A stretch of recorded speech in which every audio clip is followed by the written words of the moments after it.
Hello students, right now I am going to discuss consumer equilibrium in case of two commodities. In our previous class we discussed about the consumer equilibrium in case of one commodities. In this class we are going to discuss in case of two commodities. Okay, so basically here you see that in case of two commodities, law of equimarginal utility. If it is a law of equimarginal utility, is also known as law of substitution,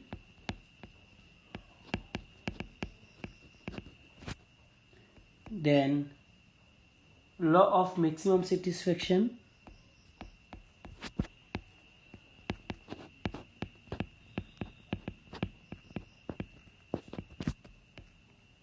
then law of Gaussian's second law.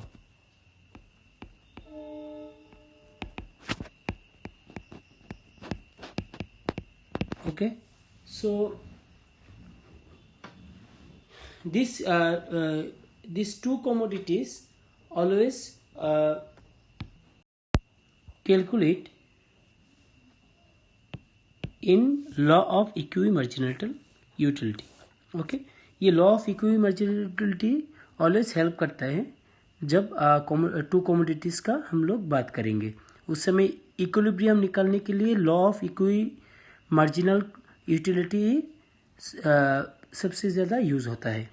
उसका formula क्या है, देखो formula है M marginal utility of product X divided by price of product X is equal to marginal utility of product y divided by price of product y. So इसको हम लोग क्या बोलेंगे, ratio of marginal utility and price of both the goods are equal to each other. ये जो बात है ये है इक्वल टू ईच अदर, यानी product x is equal to product y कब होगा, जब ये फॉर्मूला यूज होगा। ओके, एक टेबल है, इस टेबल के द्वारा हम लोग देखते हैं। देखो इसमें लिखा हुआ है यूनिट कंज्यूम 1, 2, 3, 4 एंड 5। उस समय ये जो प्राइस मैंने लिया है 5, ये तुम लोग 6, 7 तुम्हारा मर्जी, तुम जो भी ले सकते हो, ये तुम्हारा खुद का मर्जी है। जैसे कि ये प्राइस है प्रोडक्ट y का, ये प्राइस है प्रोडक्ट x का, ठीक है। तो ये हम लोग अपनी मर्जी के द्वारा ले सकते हैं, ये चीज़ याद रखना। ये ऐसा नहीं कि प्राइस सिर्फ एक ही 5 ही होगा और इसमें 3 ही होगा y में, ऐसा नहीं है।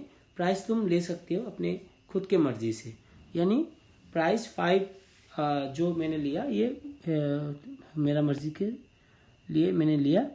सो ये प्राइस मैंने लिया है 5, सो ये 5 है और मार्जिनल यूटिलिटी कितना है 1, 11, 9, 7, 5, 2। ये तो हम लोग जानते हैं कि ये डिक्रीजिंग होगा। सो इसमें अच्छी तरह से देखो कौन सी जगह है जिसमें तुम्हारा marginal utility X is equal to your price, वो है ये वाला केस, ठीक है ना। 5/5 इज इक्वल टू 1 ये। सो इस केस में अगर ये है तो ये प्रोडक्ट y में ऐसा खोजो, देखो इसमें भी तुम लोगों को 3/3 अगर इज इक्वल टू 1 ये केस होएगा। सो इसमें प्रोडक्ट y के अंदर 2 में तुम्हें मिला है और प्रोडक्ट x के अंदर तुम्हें 4 यूनिट कंज्यूम जब हुआ था उस समय तुम लोगों को ये मिला है। सो ये देखो अच्छी तरह से, ये मैं थोड़ा सा इसको सोचो कि ये नहीं है। ओके, तुम्हें बोला गया कि तुम्हें ये 1 इज इक्वल टू 1 करना है, तो तब तुम क्या करोगे, तब तुम 5 ऊपर में बिठाओगे, उसमें 3 बिठाओगे, तभी तो 1 इज इक्वल टू 1 होगा। इन द सेम केस तुम्हें 2 इज इक्वल टू 2, यानी प्रोडक्ट x में 2 और प्रोडक्ट y में 2 इक्वल करना है, तो उस समय तुम 10 करोगे, इसमें 6 करोगे, तभी तो ये 2 इज इक्वल टू 2 होगा। सो बेसिकली ये जो बात मैंने बोला ये इसके ऊपर डिपेंड कर रहा है, यानी प्रोडक्ट एक्स का प्राइस अगर 2 होगा, प्रोडक्ट वाई का प्राइस भी 2 होना चाहिए, और प्रोडक्ट एक्स का प्राइस अगर 1 होगा, प्रोडक्ट वाई का प्राइस 1 होना चाहिए। तो ये जो फॉर्मेट मैंने दिया तुम लोगों को, ये चीज़ याद रखना, ये हमेशा तुम लोग खोजना कि ऐसा कौन सी जगह में है जहाँ पे तुम लोग ये बोल सकते हो कि ये marginal utility divided by price is equal to of product X is equal to marginal utility divided by price product Y same है। ओके, सो इसमें 4 units of goods X and 2 units of goods Y, 4 units of goods and 2 units of goods y is equal, and then the ratio is equal. Okay, so अभी हम लोगों ने क्या देखा, ये वाला पॉइंट हम लोगों ने अभी समझ लिया। सपोज प्राइस इज ₹5, ओके, ये अच्छी तरह से समझना। प्राइस इज ₹5 एंड यू पे, सपोज तुमने ₹5 देके तुम्हें सेटिस्फेक्शन मिला है 10 यूटिल्स। सपोज प्राइस इज ₹5 पे and gate satisfaction 10 utils.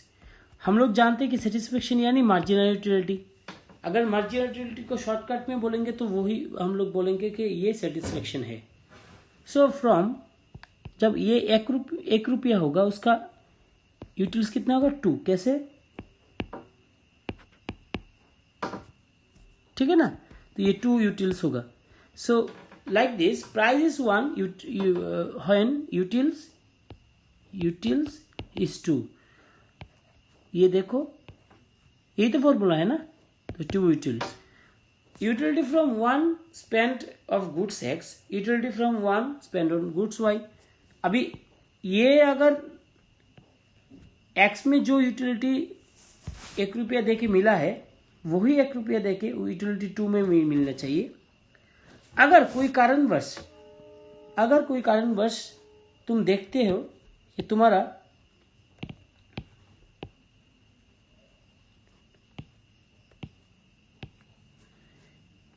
MU greater than MUX greater than MUY, यानी प्रोडक्ट एक्स का price greater than product Y के प्राइस से ज़्यादा है, उस समय क्या करेंगे हम लोग? तभी हमेशा याद रखना, utility from ₹1 spend on goods X is more than utility from ₹1 spend on goods Y.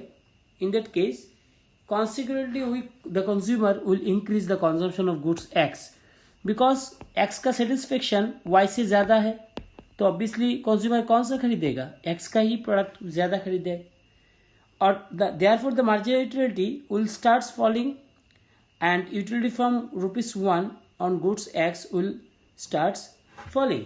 So this is the main thing. On the other side, if it is MUX divided by PX less than MUY divided by PY, same उस समय क्या करेंगे हम लोग? The consumer is getting more marginal utility per rupee in case of goods Y. ये goods Y के ऊपर हम लोग ध्यान देंगे as compared to goods X. Therefore, he will buy, or the customer will buy more of Y products less than X product. Okay? उस समय Y का प्रोडक्ट ज्यादा लेगा, मगर कब सेटिस्फेक्शन इक्वल हो जाएगा? जब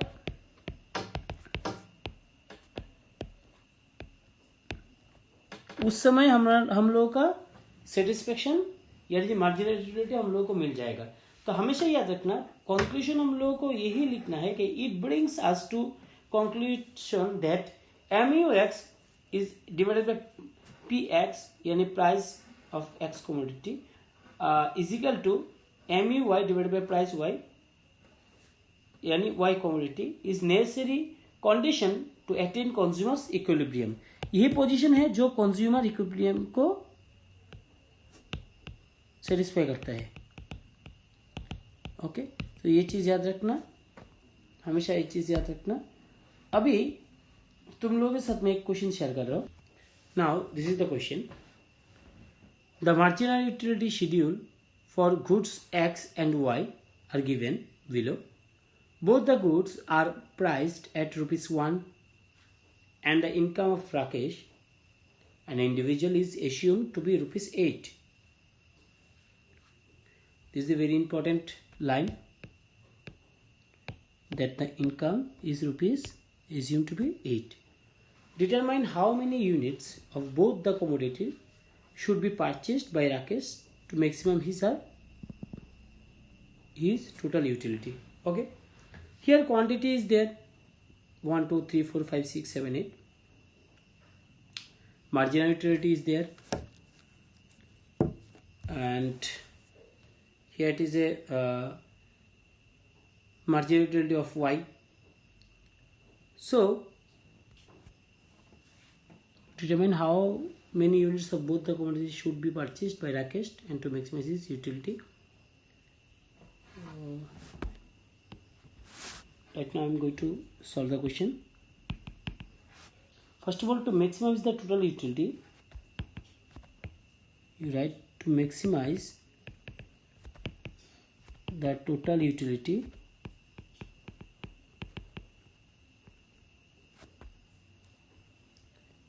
Rakesh should purchase that combination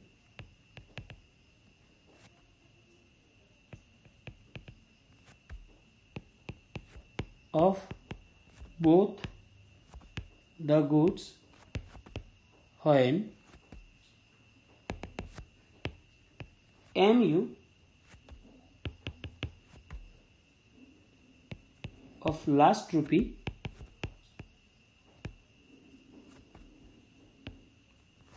on each commodity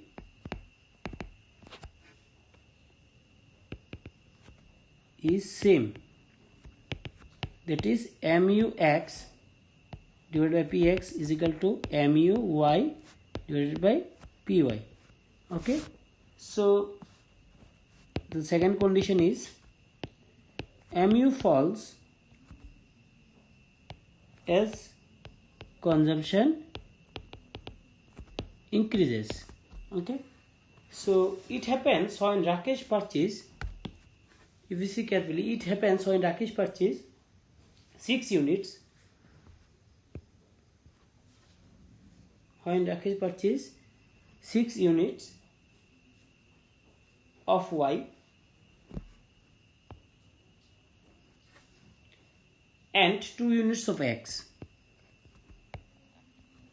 carefully देखो, इसमें जो मार्जिनल यूटिलिटी x का है और y का है सेम है, ठीक है ना। राकेश 6 यूनिट्स जब खरीदता है y का और 2 यूनिट्स जब खरीदता है, उसका यूटिलिटी क्या है, सेम है। सो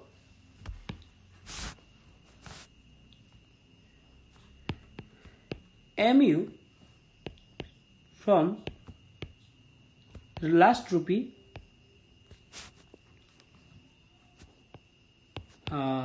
that is, इसको अच्छी तरह से लिख लेते हैं, that is rupees 8 spent on commodity x gives the same satisfaction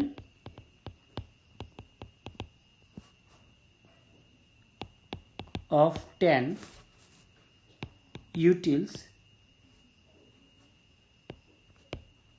as given by last rupee. Okay, that is rupee, इसको ऐसे ना लिखे, 7th rupee.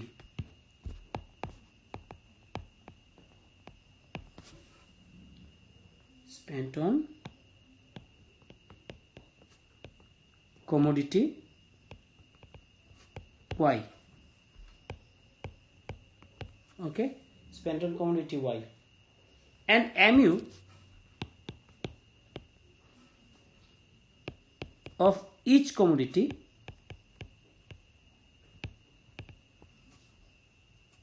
falls, consumption increases. Falls as consumption increases. So total satisfaction is equal to, इसको add करेंगे, इसको इसको इसको इसको और इसको, और ये 10 जो है इन दोनों को टोटल सेटिस्फेक्शन जब करेंगे, यानी 19 प्लस 17 प्लस 15